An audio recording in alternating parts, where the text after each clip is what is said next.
In between Manhattan and Queens lies a small strip of land in the middle of the East River. This is Roosevelt Island, and in this video, we are going to break down what constitutes this island. Hi, and welcome to Urban Caffeine. Roosevelt Island is about 2 miles long and 800 feet wide. At a normal pace, a person can walk from end to end in about 30 minutes. For an area of about half a square kilometer, Roosevelt Island has a mix of old and new, from the ruins of a Smallpox Hospital that is well over 150 years old to the newly built Cornell-Tech campus.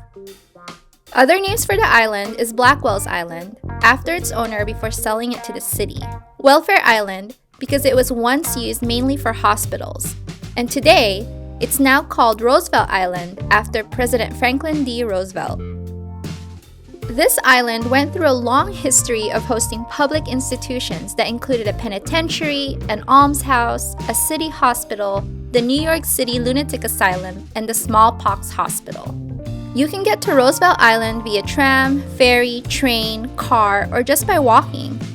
Once you are there are free shuttle buses that run loops around the island. The island is flanked on both ends by landmarks. On the north end is the Roosevelt Island Lighthouse, and on the south end is the Franklin D. Roosevelt Four Freedoms State Park. We'll start breaking down the island from south to north. In 1941, President Roosevelt gave his 8th Union speech. Later, that speech would be called the Four Freedoms Speech. In it, he declared 4 essential human freedoms: freedom of speech and expression, freedom of worship, freedom from want, and freedom from fear. This park celebrates these 4 freedoms. While the tip of the park is complete and open for visitors, the alley is currently being enhanced for accessibility and pathway stabilization. It is pegged for completion, hopefully, this summer of 2021. Just outside of the Four Freedoms State Park are the ruins of the Smallpox Hospital that was opened in 1856. As the name suggests, this hospital served as a quarantine facility for New York during that time. Later on, it became a training hospital for nurses. Nearby is the Strecker Memorial Lab. Opened in 1892, it is declared as the first laboratory in the country dedicated for pathological and bacteriological research. It had a mortuary, autopsy facility, and labs. Today, it is used by the city's subway to house a power conversion substation for the subway trains that run through the tunnel underneath Roosevelt Island. This long stretch right here is undulating grassland.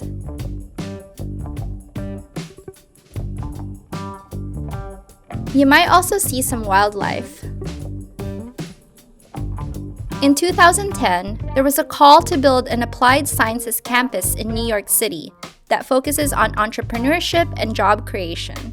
Several universities had put in their bid. As you might have guessed, Cornell-Tech was awarded this project. The main building of the campus is the Bloomberg Center with classrooms and a cafe that is open to the public. Urban Caffeine tip for the day. This is a great place to enjoy the view of the city while having a light meal or cup of coffee. If you pay attention to the facade of the Bloomberg Center, there are circular cutouts that face different directions. These are meant to regulate and maintain the internal temperature of the building. Other buildings on the campus are a hotel and student housing, an education center which over half of it is dedicated to tech companies, startups, and venture capitalists, and a center dedicated for events and conferences. Right at the south of the Ed Koch Queensboro Bridge, there are facilities for racquetball, swimming, and basketball. Right at the north of the bridge is the station for the tram. You can take the tram to and from 59th Street and 2nd Avenue in Manhattan. It is expected to run every 7 to 15 minutes. In front of the tram is a visitor center. It has limited hours, but if you ever find it open, you can pick up souvenirs, ask questions, or learn about guided tours. This area is where the NYC ferry stops as well. Both the tram and the ferry cost the same as a subway pass, $2.75. For a small piece of land, Roosevelt Island has plenty of green space. One of its 4 playfields is Firefighters Field.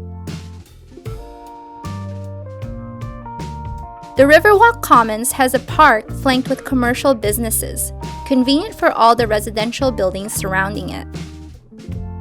The subway station for the F train can also be found here. The meditation steps and small pier are available for viewing the city.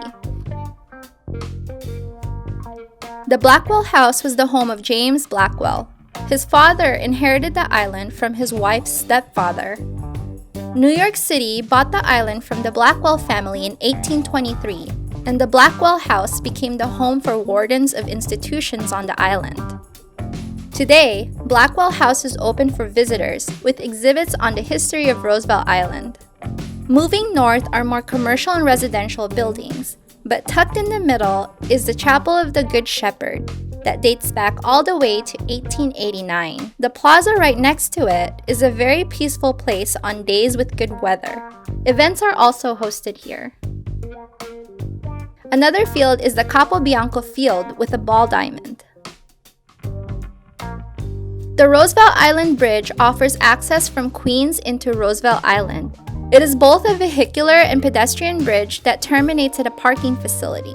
If you are walking from Queens via the bridge, there's no other access to get on the island other than through this building, where you can either take the stairs or elevator down to the ground level. On the ground level, there are more commercial businesses and residences, with Manhattan Park right in the middle.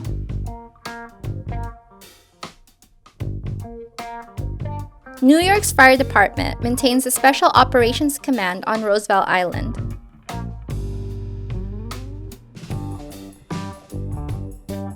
Across from it is a garden club. Surrounding the garden club are areas for sports. You have the Pony Field for ball, tennis courts, the Jack McManus Field for soccer, and an outdoor gym. Tucked away in the corner is the Sanctuary, a former church turned into a speakeasy-style bistro with an outdoor beer garden. This place also hosts events and receptions. The Octagon was the original entrance to the New York City Mental Health Hospital, also known as the New York City Lunatic Asylum, which opened in 1841. It was one of the first institutions in the country to treat mental illness. Building institutions like this one were the goals of the city when it bought the island from the Blackwell family. It was argued that the scenic atmosphere of the island would be soothing to the treatment of mental illness. However, in 1887, a young woman named Nellie Bly admitted herself into the asylum. After spending 10 days in unfavorable conditions, she wrote an exposé of the mistreatment happening in the institution, resulting in the city allocating an extra $1 million annually to the care of the patients. Today, the Octagon is now the lobby entrance to a pair of adjacent apartment buildings. Beyond the Octagon is the Kohler Hospital, which is part of the New York City Health and Hospital System. And at the very tip of the island is the Roosevelt Island Lighthouse Park. The lighthouse itself is 50 feet tall.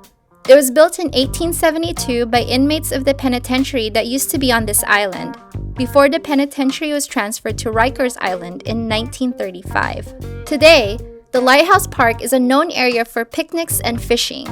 Although I do not recommend eating the fish that you catch there, I personally don't trust the cleanliness of East River water. So, you have been warned. There you have it, Roosevelt Island from end to end.